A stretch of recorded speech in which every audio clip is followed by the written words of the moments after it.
अगर हम इसी जन्म में भगवत रस में डूबना चाहते हैं तो सबसे पहले हमें संसार कड़ुआ लगना चाहिए, संसार के संबंध फीके लगने चाहिए। कोई भी सुख सामग्री हमारे हृदय को शीतलता ना प्रदान करे, यह स्थिति होनी चाहिए। नहीं खान पान ते भावे है, नहीं कोमल वसन सुहावे है, सब विषय लगे ते खारा है, हरि आशिक का मग न्यारा है। नारायण हरि भजन में ये पांचों न सुहात, विषय भोग, निद्रा, हंसी, जगत प्रीति, बहुबात। जब तक हमें ये व्यवहार प्रपंच सुखद भासता है तब तक परमार्थ की जो सूक्ष्म वृत्ति है वो उदय ही नहीं होती है, वो जान ही नहीं पाता परमार्थ किसे कहते हैं। थोड़ा दान पुण्य, ये इधर उधर तीर्थयाटन, थोड़ा स्वाध्याय, यही परमार्थ समझता है। बाहरी क्रियाओं को, शुभ क्रियाओं को परमार्थ समझता है, जबकि ठीक जैसे अशुभ क्रियाएं बंधनकारक हैं वैसी शुभ क्रियाएं भी बंधनकारक हैं। ये जो जीवन मुक्त पुरुष होता है ये शुभ अशुभ दोनों से परे होता है। अच्छा बुरा, अनुकूल प्रतिकूल, लाभ हानि, सुख दुख, ये द्वंद्व उसे स्पर्श भी नहीं कर सकते। अभी अगर आकर्षण है और हम प्रभु के मार्ग में चल रहे हैं तो साधक है। कोई आकर्षण, जित संग दोषा, किसी भी विषय का सानिध्य, वस्तु का सानिध्य, व्यक्ति का सानिध्य, स्थान का सानिध्य उसके भजन में विक्षेप नहीं डाल सकता। कहीं भी कैसी भी परिस्थिति, स्थान, व्यक्ति, वस्तु का संयोग है पर वो अंतर से अपने प्रभु में डूबा हुआ है, इसलिए बाहरी इनका कोई भी प्रभाव उसके हृदय में नहीं पड़ता। जब किसी भी प्रपंच वृत्ति का प्रभाव हृदय में ना पड़े तो वो अध्यात्म नित्या होता है, वो अपने स्वरूप में स्थित होता है, उसकी बुद्धि निश्चल मानी जाती है। साधक ऐसा करे पर वो पूर्णता नहीं है। क्या? जितने भी विषय निषेध किए गए हैं उनको रूप से त्याग दे, उनका सानिध्य स्वीकार न करे, पर अपने को इतने से त्यागी न मान ले, क्योंकि ये त्याग अभी किसी काम का नहीं है।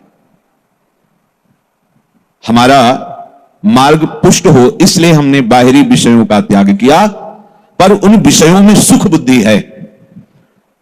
जब तक सुख बुद्धि है तो समय भले व्यतीत कर लीजिए, यदि सुख बुद्धि नष्ट नहीं हुई तो भ्रष्ट होना पड़ेगा। बहुत ये सूक्ष्म बात है। हम भोग नहीं भोग रहे, हम दूरी बना के रख रहे हैं हर विषय से जो भगवत विरोधी है, पर उसमें हमें सुख बुद्धि है कि है तो इसमें सुख।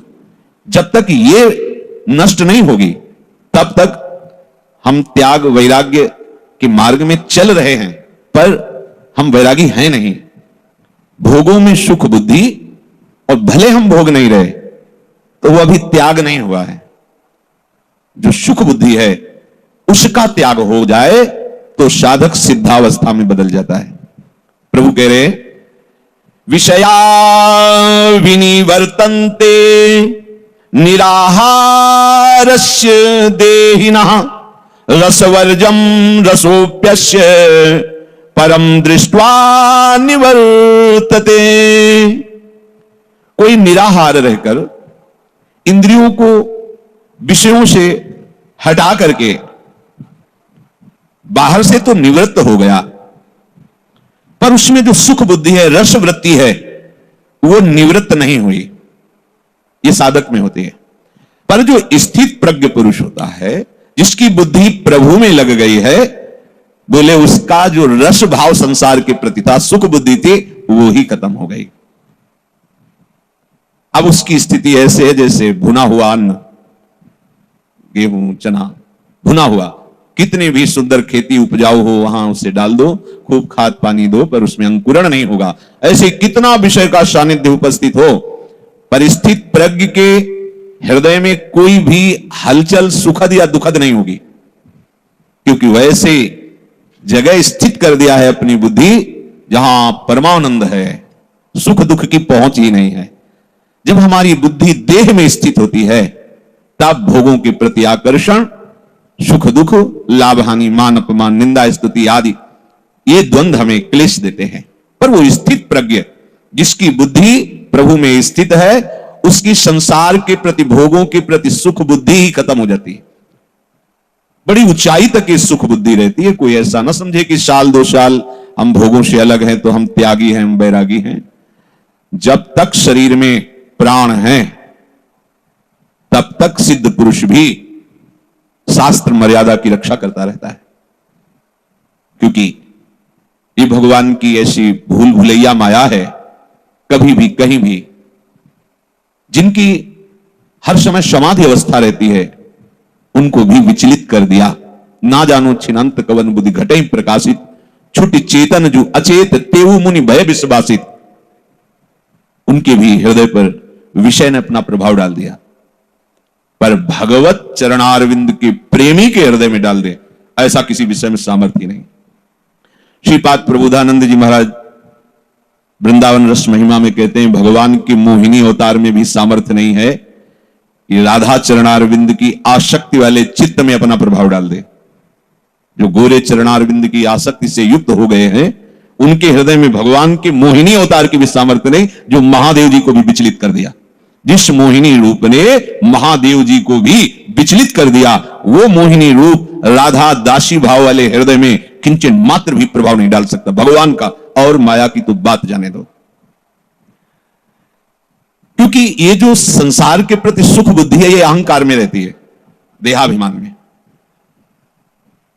जो इस पांच भौतिक शरीर को मैं मान रहा है और इसी में ममता किए हुए है, अब चाहे जितना ज्ञान बघारे, चाहे जितनी वैराग्य की बातें करे, पर उसका चित्त, उसका मन, उसके हृदय की स्थिति विषयों में सुख है इसी में रहेगी। और जब ये अहंकार, ये अहम प्रियालाल के चरणों में समर्पित हो जाता है, तब ऐसी पावन स्थिति स्वाभाविक प्रकट होती है जो किसी साधन से नहीं होती।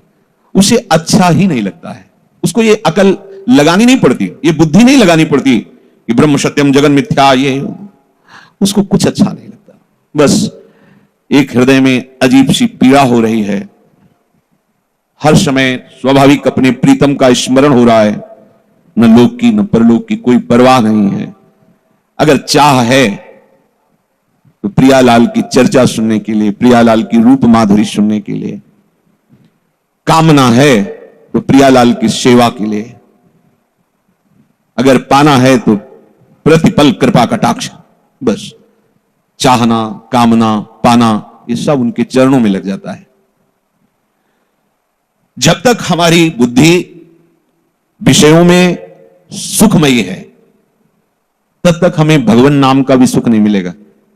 जबकि देख लीजिए, थोड़ा बारा जपेंगे, सुख बुद्धि विषयों में है तो स्वाद नहीं मिलेगा। नहीं, इतना स्वादिष्ट नाम है कि आप छोड़ना चाहें तो नहीं छोड़ पाएंगे।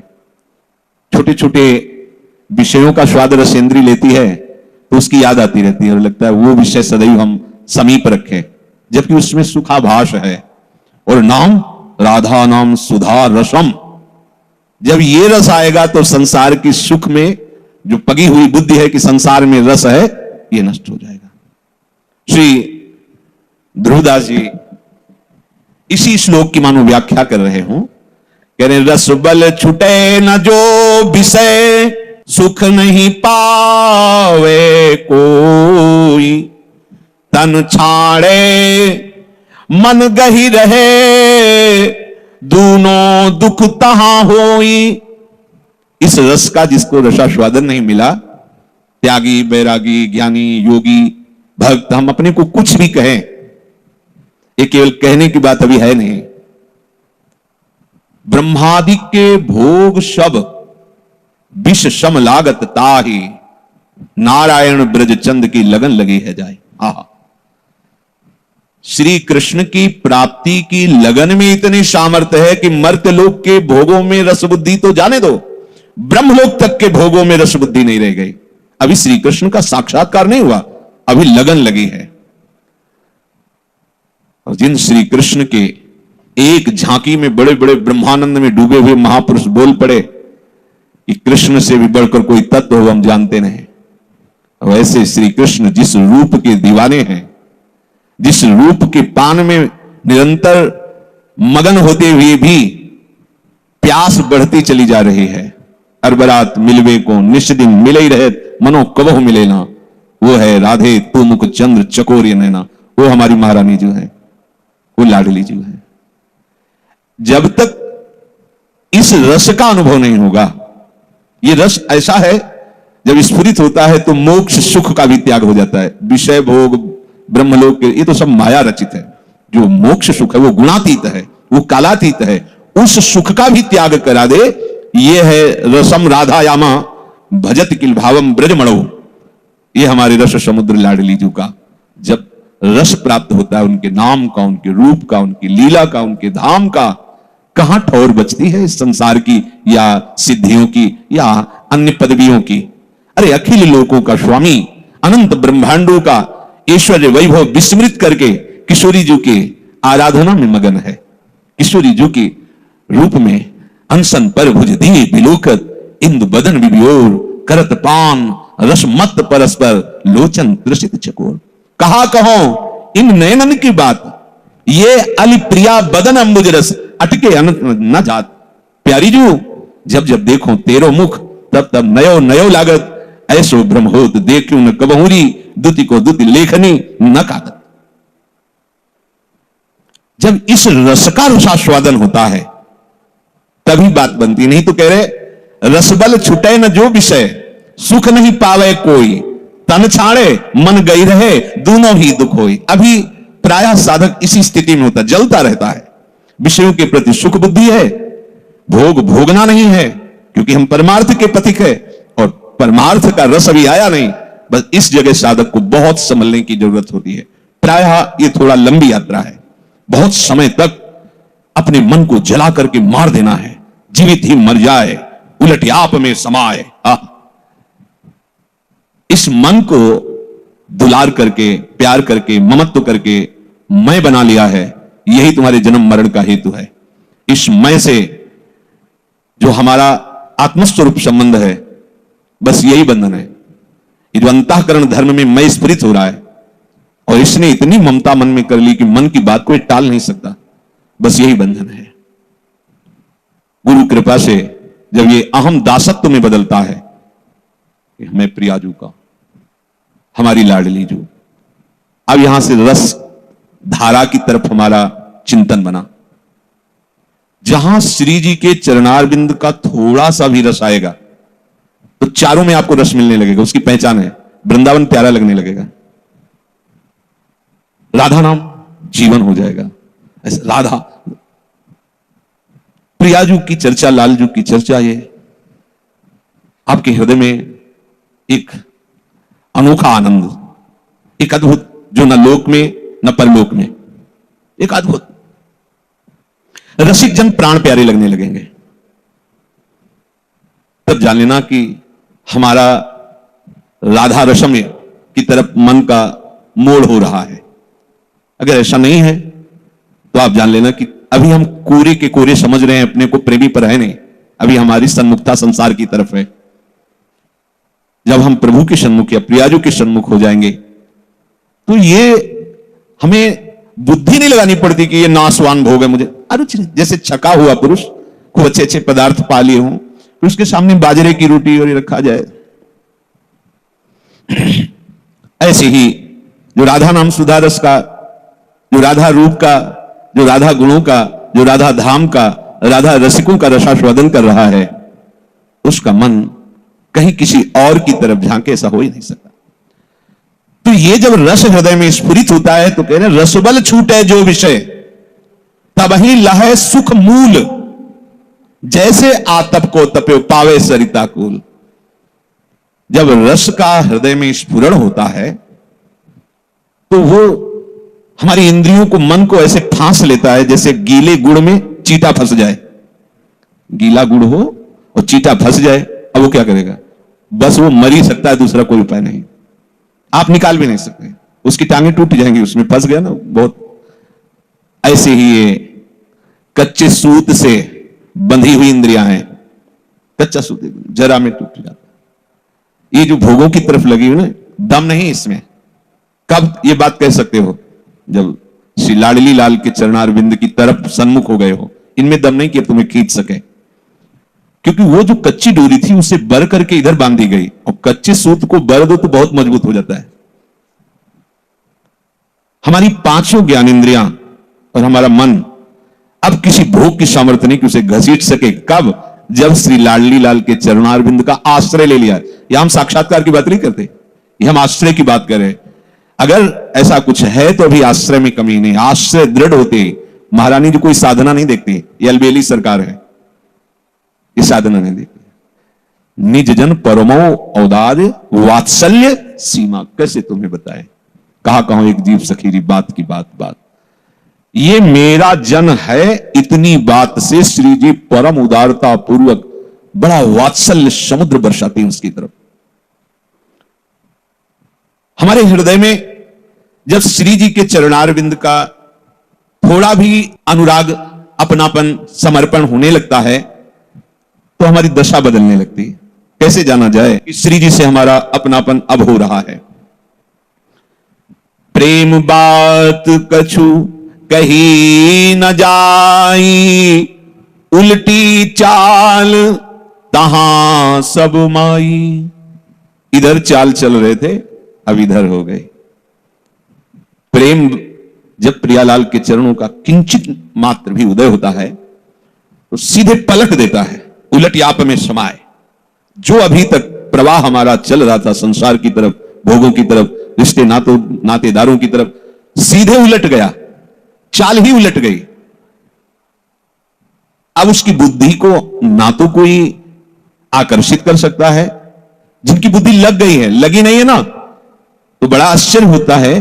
प्यारे जू की उपासना के मार्ग में चलने वाला शरीर पोषण के लिए भगवत आश्रय छोड़ दे, आश्चर्य लगता है। वो केवल अपने खान पान, विश्राम, देह आराम, सुख के लिए बाबा जी बना, वो भगवत प्रीत्यर्थ जीवन निर्वाह करने के लिए नहीं, केवल अपनी मन बुद्धि की अनुकूलता के लिए परमार्थ को अपने अनुकूल बना। परमार्थ किसी के अनुकूल नहीं होता, परमार्थ के अनुकूल बना जाता है। अब जो श्री लाडली लाल के चरणों का आश्रय ले लिया है, आश्रय समझना होगा किसे कहते हैं। प्रियालाल के सिवा हमारा कोई नहीं है। ये मुख से तो कहना ही है, पर हृदय में ढूंढ लो, कोई नहीं है। अगर है तो अभी आश्रय है और किसी का, वस्तु, व्यक्ति, स्थान किसी का भी। पूरा हृदय देख डाला, मिले केवल लाडली लाल ही, बस समझ लो अब आश्रय हो गया है। नान्य कोई वस्तु, व्यक्ति, स्थान, संबंध किसी का कोई भी अंदर नहीं। एकमात्र लाडली लाल का भरोसा, एक आशा, एक बल, एक विश्वास। हमारे साधन भी लाडली लाल हैं और हमारे साध्य भी लाडली लाल हैं। अभी निश्चिंत हो जाओगे, अभी निश्चिंत हो जाओगे यदि आश्रय ले लिया है तो। अभी हमारा साधन लाडली लाल है। हम कोई क्रिया का भरोसा करके भगवत प्राप्ति करने नहीं चले हैं, हम इनका भरोसा करके इनकी प्राप्ति के लिए चले। समझना, ये हमारी क्रिया नहीं होती, हमारे प्रीतम का दुलार होता है, मंगला से लेकर शयन तक। और ये जो हम गान कर रहे हैं, ये अपने प्रीतम का ही यश गान कर, उनका परिचय, कैसे उनमें आसक्ति हो, कैसे हम अपना चित्त जगत से हटाकर इनके प्रेम में लगाए, आदि आदि। वाणी जी का गायन, नाम कीर्तन, नाचना, कूदना, गाना उनके लिए। ये हमारे घर के स्वामी, हम अपने घर में हैं, हमें कहीं जाना आना नहीं है। हमें आधे लिए कोई विमान नहीं आएगा, विमान आया और बैठ के नहीं, हमारे घर में है। ये कपड़ा उतार करके वो बढ़िया वाला श्री जी के यहाँ वो सिला गया है, और वो वाला पहन के और बस आराम से श्री जी के अपने ही घर में रहना, कहीं आना जाना नहीं। यहाँ के रसिकजन कहीं आते जाते नहीं हैं, यही रहते हैं। हाँ, ये पोशाक बदल जाती है, ये जो पांच भौतिक पोशाक हटकर चिदानंद पोशाक हो जाती है, वो श्री जी में है, वो पोशाक भी श्री जी में है।